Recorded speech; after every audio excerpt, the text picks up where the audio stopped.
হতাশায় পড়ে থাকে মন, এর মাঝে খুঁজে পাবে জীবনের আয়োজন। It's the busy lady that is a show. Memory Revive, Busy Day Easy Show. Will you please welcome অধ্যাপক আব্দুল্লাহ আবু সাইদ। সালাম স্যার। ওয়ালাইকুম আসসালাম। এবং আমি স্যার বলছি কেন জানেন, সত্যি আপনি আমার টিচার ছিলেন ঢাকা কলেজে। আচ্ছা আচ্ছা। লাইফে কিন্তু বলে না যে the only thing constant about life is change, কিন্তু আপনার ক্ষেত্রে only thing constant about life is being constant. আমি কিন্তু 30 বছর ধরে আপনাকে একই রকম দেখে আসছি। না, একই পাজামা পাঞ্জাবিতে আমি আছি, কিন্তু মানুষটা কিন্তু এক নেই। আমার মনে হয় আপনি বোধহয় স্টার্টিং পয়েন্ট আর এন্ড পয়েন্ট ঠিক করেন, তারপরে পাল তুলে ফেলেন এবং এন্ড করি না, এন্ড করেন না। I start on exactly, just with a general direction and then the rest is the fantastic journey. No, fantastic journey. এবং ওই জার্নি আমরা আজকে আবার দেখতে চাচ্ছি। আচ্ছা। এবং আপনি, আমাদের টিম, ওনারা সবাই আপনার সাথে কথা বলার জন্য উদ্গ্রীব হয়েছেন। আমার কথা বলা শেষ। আচ্ছা, তো এখন তোমাদেরকে আমার কয়েকটা প্রশ্ন করতে হবে বলে আমার মনে হয়। তো একটা প্রশ্ন আমি করি তোমাকে। আচ্ছা, সেটা হচ্ছে যে অপ নামে একটা উপসর্গ আছে বাংলাতে, জানো? ও যার সঙ্গে বসে তারই অপকার করে। যেমন অপ যদি কর্মের সঙ্গে বসে তা হয় অপকর্ম, অপচেষ্টা, অপরাধ, অপমান। যার সঙ্গে বসবে তারই কিছু না কিছু অপকার করে। কিন্তু একটা শব্দ আছে যার সঙ্গে অপ বসলে অপকার তো করেই না, বরং অনেক উপকার করে। এরকম একটা শব্দ বলতে পারো বাংলায়? অপরূপ। এই অপরূপ। খুব ভালো। তুমি আসো।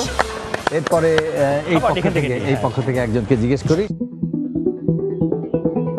এক রাজা তার 3 রানীকে নিয়ে ইসে গেছেন, উদ্যানে বেড়াতে গেছেন সন্ধ্যার সময়, প্রাচীন ভারতে।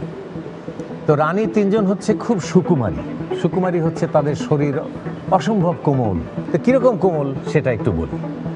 সেটা হচ্ছে যে এক রানী হাতে পদ্মফুল নিয়েছিলেন, হঠাৎ পদ্মফুলটা পড়ে গেছে তার পায়ের উপরে, আর সেই পদ্মফুলের আঘাতে তার পা ভেঙে গেছে। কেমন? তো নিশ্চয়ই খুব কোমল শরীর তার, না হলে তো ভাঙত না।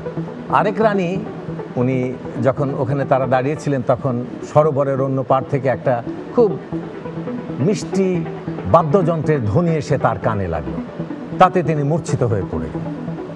আর 3 নম্বর হচ্ছে যে সেই সময়ে আকাশে চাঁদ উঠেছে, পূর্ণিমার চাঁদ, এবং সেই 3য় রানী সেই চাঁদের আলোর স্নিগ্ধ কিরণে তার চামড়া ত্বক ঝলসে গেল। এখন বলো যে এই 3 জনের মধ্যে কে সবচেয়ে বেশি সুকুমারী, তার কার শরীর সবচেয়ে বেশি কোমল? তো যেটা শুনে মনে হচ্ছে যে লাস্ট ওয়ান। হ্যাঁ, লাস্ট ওয়ান। কেন? ঠিক, উত্তরটা ঠিক হয়েছে। এখন আমি 3য় জনকে প্রশ্ন। হ্যাঁ, তোমাকে একটু কঠিন প্রশ্নই করি, কিন্তু তোমাকে দেখে খুব কঠিন মনে হচ্ছে এবং মনে হচ্ছে যে অফিসে বেশ ডাঁটপাটের সঙ্গেই বিরাজ করা হয়। হ্যাঁ, সেটা হচ্ছে যে আমরা বলি না এই এক মুহূর্ত দাঁড়াও আমি আসছি। তো এই যে মুহূর্তটা বলি, এই মুহূর্ততে কতক্ষণ সময় এটা বলতে পারো? একটা শক্ত জিনিসই দিলাম না, এটা তুমি বলতে পারবে না। মুহূর্ত হচ্ছে 48 মিনিট। 48 মিনিট হচ্ছে দিনের 30 ভাগের 1 ভাগকে বলা হতো মুহূর্ত। কেমন? ঠিক আছে।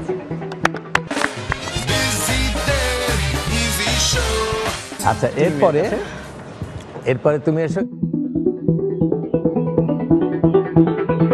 একটা গল্প তোমাকে বলবো। সেটা হচ্ছে যে ইউরোপের একটা দেশের একটা একেবারে সুদূর প্রত্যন্ত অঞ্চলের একটা জায়গা। কেমন? তখন শীতকাল। তো সেই জায়গাতে একটা বাড়ি। তো অন্ধকার রাত্রে রাত 3:30টার সময় এক অশ্বারোহী আগন্তুক সেই বাড়িতে এসে দরজায় জোরে জোরে কড়া নাড়ল। তো কড়া নাড়ার পরে ভদ্রলোক একদম রাত 3:30টায় ঘুমিয়েছিলেন, একদম লাফ দিয়ে উঠলেন, উঠে দরজা খুললেন, দেখে না ভয়ের কোনো কারণ নেই, তারই এক বন্ধু সেখানে এসেছে, সামনে দাঁড়িয়ে আছে। তো বন্ধুকে উনি জিজ্ঞেস করলেন যে তুমি এই ঘোড়া চালিয়ে কোনখান দিয়ে এলে? বলে কেন, এই যে এখান দিয়ে সোজা পার হয়ে চলে এলাম, মাঠ। তো বলছে এটা তো মাঠ না, এটা তো নদী, তুমি পার হলে কি করে? আমারও জিজ্ঞাসা, সে পার হলো কি করে? নদীর বরফ হয়ে গেছে। হ্যাঁ, বরফ হয়ে গেছিল। বাহ, ঠিক আছে।